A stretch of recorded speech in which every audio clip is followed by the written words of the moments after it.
কর্মী সভায় উপস্থিতি কম কেন? চটে গেলেন মদন মিত্র।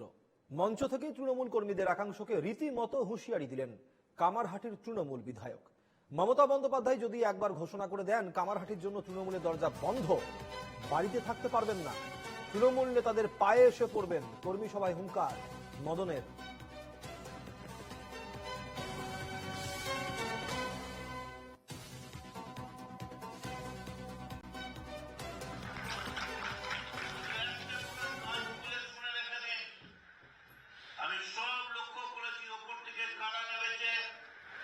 কামারহাটির কারা বেরিয়েছে, বেলঘড়িয়া কারা বেরিয়েছে, আরিয়াদহ কোথা থেকে কম এসছে।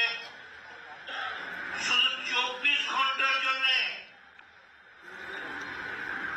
24 ঘন্টার জন্য মমতা বন্দ্যোপাধ্যায় যদি ঘোষণা করে দেন যে আমি আমার কামারহাটির টিএমসিটা বন্ধ করে দিলাম, কামারহাটিতে টিএমসি নেই, বাড়িতে থাকতে পারবেন না, টিএমসি নেতাদের পায়ের তলায় গিয়ে কি ভাবছেন আপনারা নিজেদের? তৃণমূল দল সব জায়গাতেই হচ্ছে এরকম, নতুন আর কি। তৃণমূল দল তো অন্তত ক্ষত বিক্ষত সবাই জানে, এটা তার নানা রকম বহিঃপ্রকাশ হচ্ছে বাংলা জুড়ে, দেখতে পাচ্ছে। খুনাখুনি, মারামারি, রক্তারক্তি তৃণমূল দলের মধ্যে তো সংঘটিত হচ্ছেই। এটার মধ্যে নতুনত্ব কিছু নাই, এটাই তৃণমূল।